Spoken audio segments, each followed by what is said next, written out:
a través de Julio Borges, designado como comisionado para Asuntos Exteriores por el presidente interino de Venezuela. El presidente interino solicitará medidas contra los gobernadores y alcaldes que apoyen al régimen chavista. Julio Borges, designado como comisionado para Asuntos Exteriores por Juan Guaidó, informó este sábado que pedirá a Estados Unidos que amplíe las sanciones contra los gobernadores y alcaldes que apoyen al gobierno de Nicolás Maduro, así como a sus testaferros. Vamos a pedir a Estados Unidos que amplíe las sanciones contra gobernadores, alcaldes y testaferros del régimen involucrados en la persecución política y violación de DDHH contra los dirigentes democráticos y el pueblo venezolano, dijo Borges en un mensaje en Twitter. Borges no detalló nombres ni especificó lo que solicitará concretamente.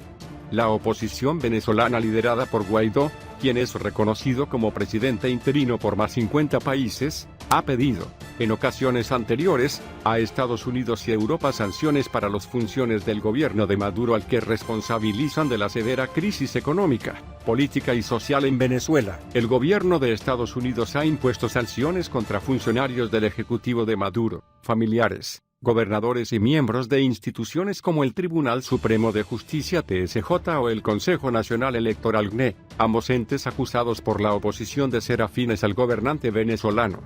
Desde que Washington reconociera en enero a Guaidó como presidente interino de Venezuela, el gobierno del presidente Donald Trump también ha impuesto sanciones contra entidades vinculadas al ejecutivo de Maduro, además de restringir el comercio de petróleo y oro venezolano. Estados Unidos fue el primer país del mundo en reconocer a Guaidó, al que sumaron posteriormente más de medio centenar de naciones, la mayoría del continente americano. Venezuela vive una grave crisis económica y una situación de inestabilidad política desde el 10 de enero, cuando Maduro juró un segundo mandato como presidente tras imponerse en las elecciones de mayo de 2018, no reconocidas por parte de la comunidad internacional.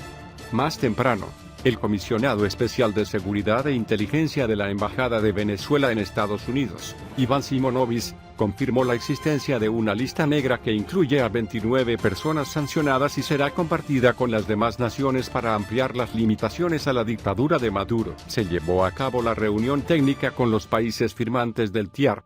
Avanzamos en la identificación de las vías legales que demostrarán la participación del régimen de Nicolás Maduro, así como de sus testaferros, en actividades criminales, escribió el funcionario de Guaidó en su cuenta de Twitter. El expreso político, además, afirmó esta reunión es una señal inequívoca del compromiso de hacer lo necesario para lograr que se haga justicia en Venezuela. Estamos todos los investigadores alineados y definidos en una gran coalición jamás vista en el hemisferio, aseguró con optimismo. El 23 de septiembre, 16 de los 19 países miembros del Pacto de Defensa TIAR resolvieron identificar a personas y entidades asociadas al gobierno de Maduro involucradas en actividades ilícitas y vinculadas a redes de delincuencia organizada transnacional.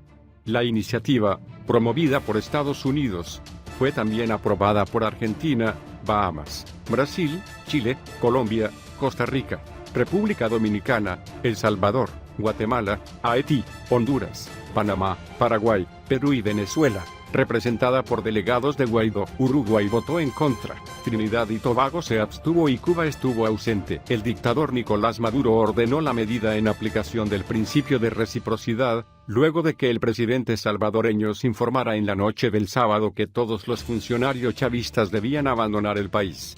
La dictadura de Nicolás Maduro ordenó este domingo la expulsión del cuerpo diplomático de El Salvador acreditado en Venezuela en atención al principio de reciprocidad, luego de que el país centroamericano hiciera lo propio la noche del sábado.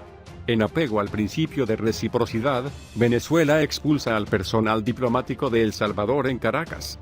Nayib Bukele asume oficialmente el triste papel de peón de la política exterior de Estados Unidos, al dar oxígeno a su estrategia de agresión contra el pueblo venezolano, dijo el canciller chavista, Jorge Arreaza, en Twitter. Arreaza compartió un comunicado en el que se declara como personas no gratas a los integrantes del personal diplomático de El Salvador en Caracas, quienes tienen un plazo de 48 horas para abandonar el país. La definición chavista llega horas después de que el presidente salvadoreño Nayib Bukele ordenara este sábado la expulsión del cuerpo diplomático de Venezuela acreditado en el país centroamericano y les diera 48 horas para que abandonen el territorio, según un comunicado publicado por el presidente en sus redes sociales. El gobierno Bukele también reconoce la legitimidad del presidente encargado, Juan Guaidó, mientras se realicen elecciones libres en concordancia con la Constitución venezolana. El gobierno de El Salvador expulsa al cuerpo diplomático del régimen de Nicolás Maduro, siendo coherente con las reiteradas declaraciones del presidente Nayib Bukele, en las que no se reconoce la legitimidad del gobierno de Maduro, detalló el documento. La decisión, explica Bukele, está en concordancia con el voto que la representación salvadoreña emitió, junto a otros 20 países miembros de la Organización de los Estados Americanos OEA, el pasado 28 de agosto. En esa votación se aprobó una resolución que respalda el informe de la Alta Comisionada de Derechos Humanos, Michelle Bachelet, en donde se certificó que el régimen de Nicolás Maduro realiza violaciones sistemáticas de los derechos humanos contra los venezolanos.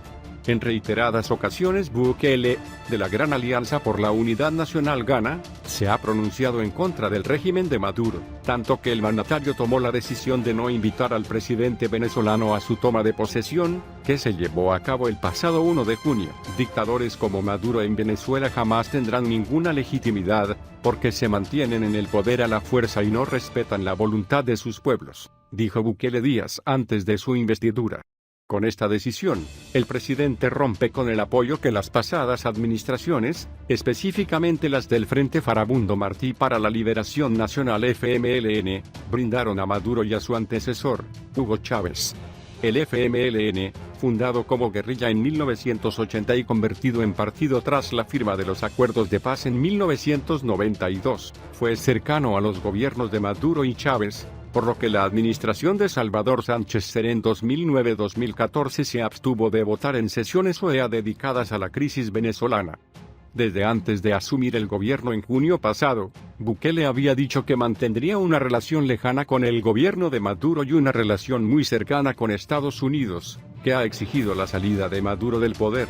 De hecho, el embajador estadounidense en San Salvador, Ronald Johnson, reaccionó con beneplácito por la decisión del gobierno. Aplaudimos al gobierno del presidente Nayib Bukele por asegurarse que El Salvador está del lado correcto de la historia al reconocer a Juan Guaidó como presidente interino de Venezuela, indicó en su cuenta de Twitter. Argentina no abandonaría el Grupo de Lima, por pedido de Washington, pero bajaría su perfil y desconocería a Juan Guaidó. El diálogo que Alberto Fernández tendrá con el mexicano López Obrador es el primero que mantendrá como presidente electo.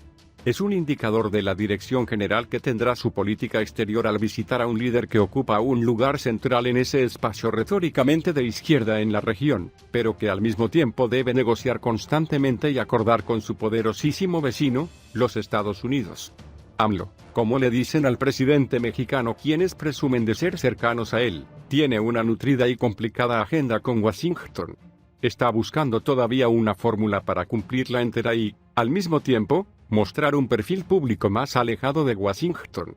Ese dilema lo tiene Alberto Fernández, que el viernes recibió el saludo de Trump y la promesa protocolar de trabajar juntos.